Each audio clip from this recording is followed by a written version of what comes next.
empower them to be, to allow technology to intervene in their personal lives, it is important that we talk in their language. We give them the right tools for them to be able to, then respond to the DPDP Act that I've been listening to everybody talking about. So if the rules are there, but if people are not aware, or the people are happy clicking away and do not have a responsibility that is assigned to any of these stakeholders, the entire purpose of all of us getting together today and even in the future will get lost. So what is really important is we talk in English because technology, we speak only in English.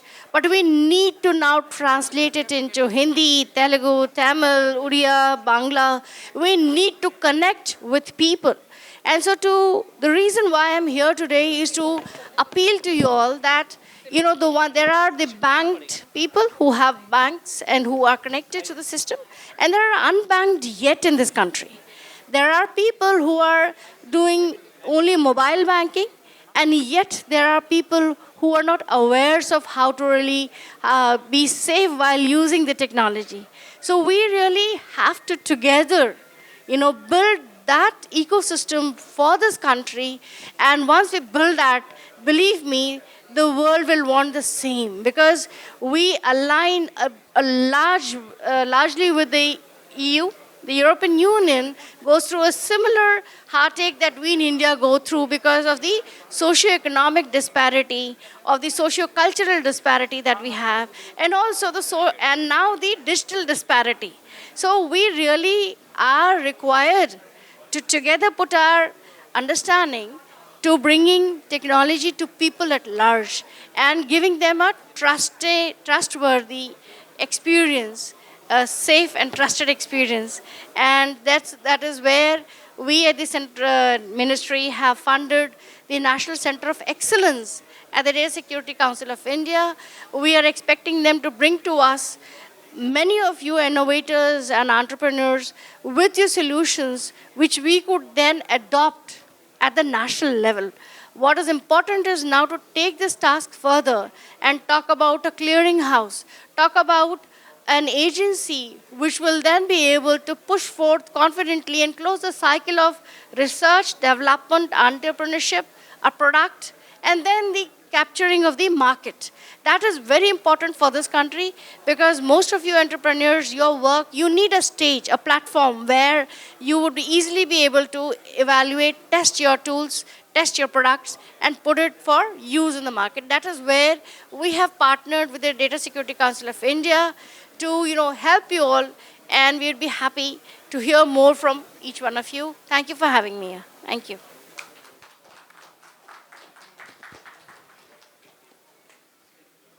Thank you, ma'am, for your inspiring words and all the support you've provided NCOE throughout the years. Now I would request our CEO of DSCI, Mr. Vinayak Godse, to address the gathering, please. Yeah, thank you. This is, as the Data Security Council of India, we had been trying to work on the agenda of innovation on a startup, and some 10, 12 years back, there were a handful of product companies in India, only 15, 20 of them basically, right? And we started doing this innovation-specific small things as a part of DSCI, and started looking at those companies which are trying to put together technology product. Because services side we had been growing, and I myself come from the services background because I was working with a organization as a providing consulting services to global geographies. So when we started, and by 2015-16, we tried to look at some level of startup coming in product ecosystem basically. And then we felt we need a specific attention and effort to really accelerate this ecosystem, and then we approached MITI. And 2019 is the time where basically this National Center of Excellence idea was conceived, and this was conceived between DSA and MITI, and kind of financial support we got it, right? So we used to do a small thing, but now because of that financial support and because of the critical support from the government, it's not only the financial support. There are a lot of policy intervention also government brought. For example, there is a PMA for cyber security for that matter.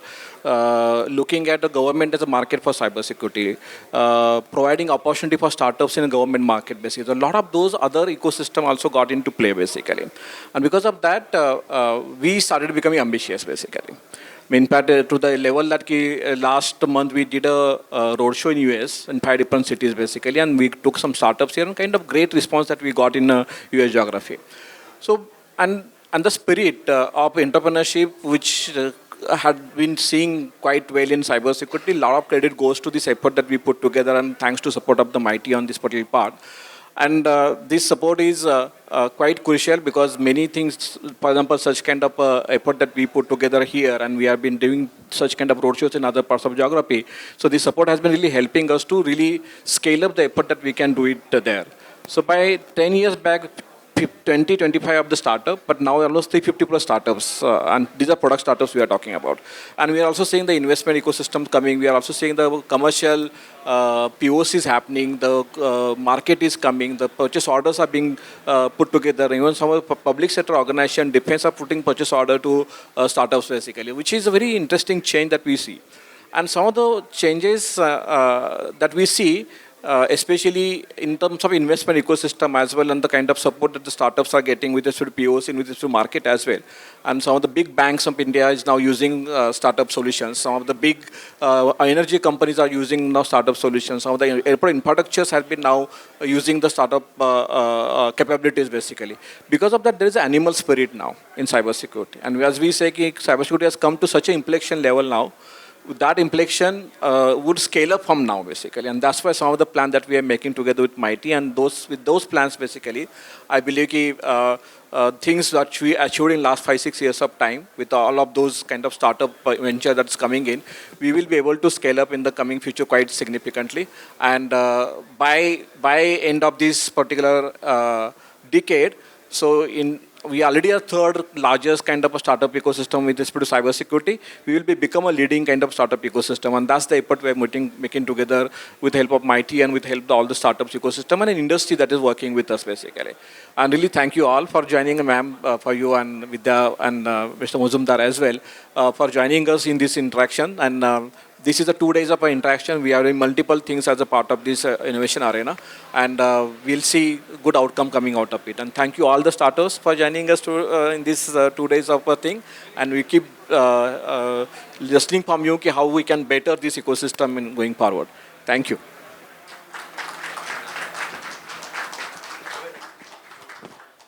Thank you, sir. Now I would request Mr. Shubham Mazumdar to share his insights, please.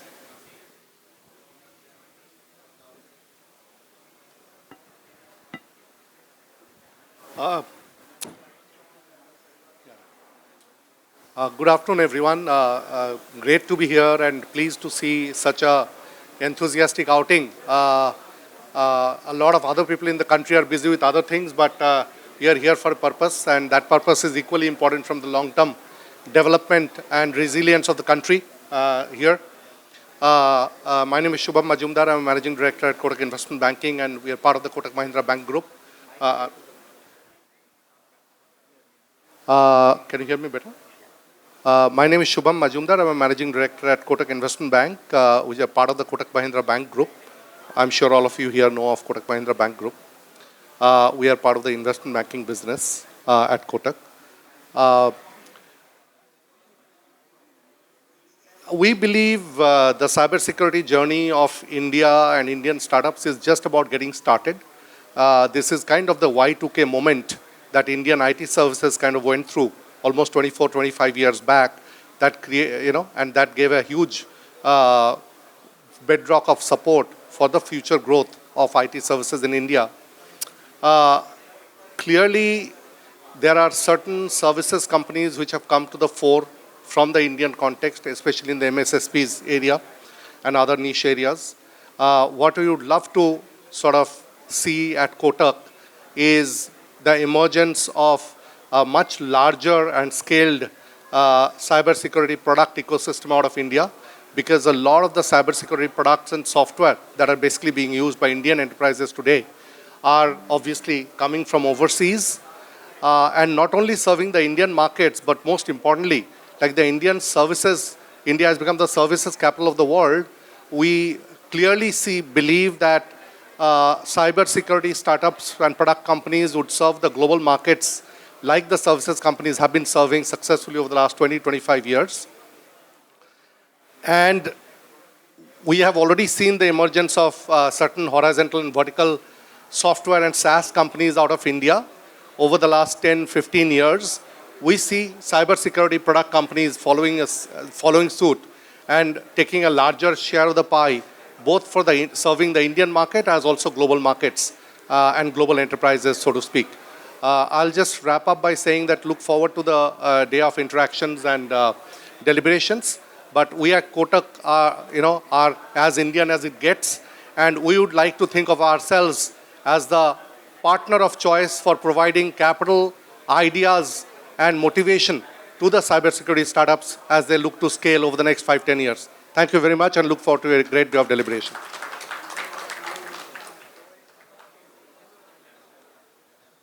Thank you, Mr. Majumdar, for sharing your insights. Now, I would like to ask Ms. Vidya Srinivasan to please address the gathering. Yeah, hi, good afternoon. And I wear two hats. I'm here in two capacities.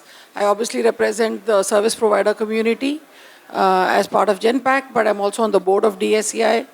I think a couple of things. As a service provider, the onus on us is very high because we handle data of our clients internationally, and historically we've obviously veered towards the larger established providers, which usually are from US or Israel. But it's great to see the growth of cybersecurity, startups, products, the whole focus.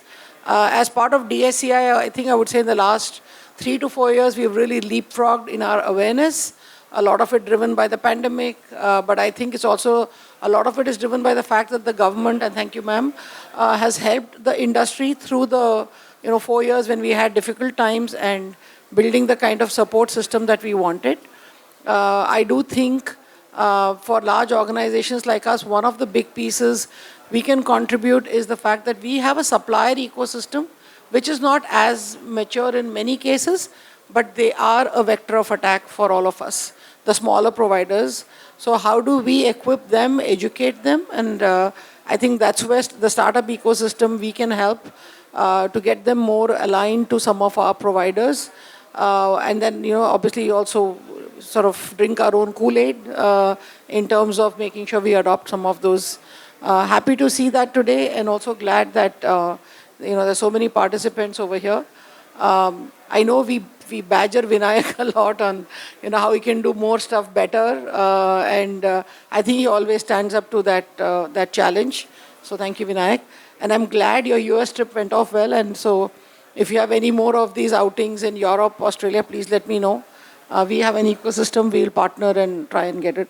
My moment of happiness will be when one of your products knocks off one of the larger US products. I think that will be the point of inflection for us. Thank you so much. Thank you, ma'am, for sharing your encouraging words. Now for the next segment, we are excited to move forward with the launch of Privacy Engineering Technology Report. This report, presented by NCOE, is being launched in collaboration with CCOE Hyderabad. To present this report, I invite Ms. Tulika Pandey, Mr. Vinayak Godse, Dr. Sriram, Mr. Sai Krishna on stage, please.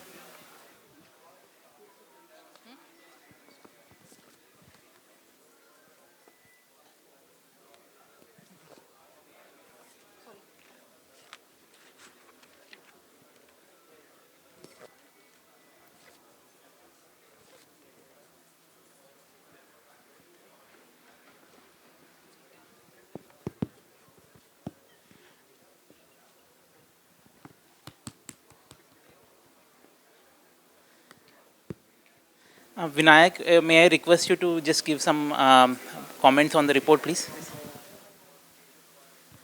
So the idea behind, please have a seat, ma'am.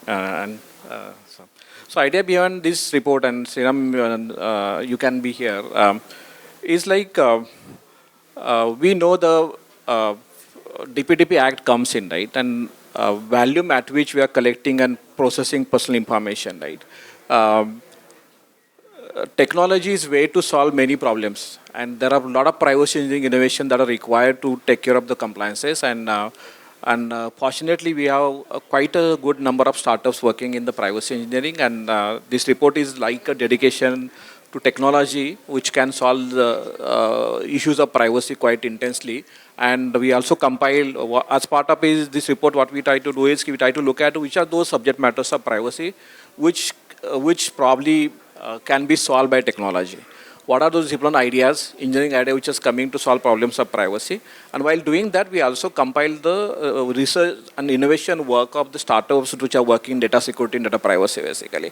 So this is a report is a compilation, and we thank to Dr. Siram and his team to help us doing this. And around this, we are also doing privacy engineering summit all across the country, where we are getting people together to talk about the role of technology in solving privacy problem, and also getting startup to demonstrate their solutions there, basically. So this effort will keep going. So probably we already done a session in Bangalore and Mumbai. So we'll be doing something in Chennai and somewhere in Delhi as well.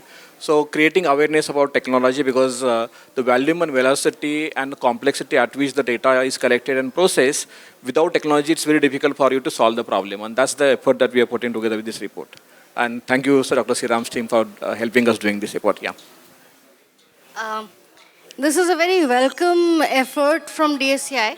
What we all understand today is when we are looking at technology that we are using, we are always depending on a technology that is not our own. And therefore, what is very important is, even if though the DPDP Act and the rules would be there to safeguard our data, what is really important is to have a privacy-preserving data exchange model. So the Government of India, what I'm trying to attempt here is to build a model of this data privacy, privacy-preserving data exchange, including the academia. And also, thanks to the DSCI, they introduced me to some of the startups who were working in that space. And what was therefore possible for me to do is to include them in that initiative and hopefully, bring that, platform quickly for the government to be able to adopt further. And that is the intent, where we are taking only a few sectors with that initiative. And I will be going through the details of this here and connecting with many of you who are working in this space.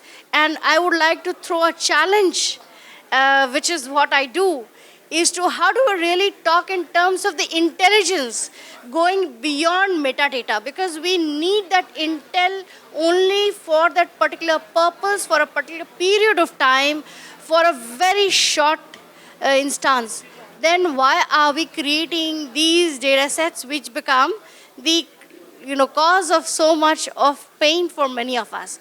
And therefore, if we go back to the theory of intelligence and we start applying it, we will be able to safeguard a lot when we move further towards the 6G and beyond, the quantum and the artificial intelligence. So the next challenge to most of you entrepreneurs here, innovators here, is let's talk in terms of intelligence beyond metadata. Thank you. Thank you, ma'am. Thank you, sir. This report marks a significant milestone in our efforts towards building robust privacy principles right from the engineering stage itself. Now, I would request all the guests to please sit with the audience.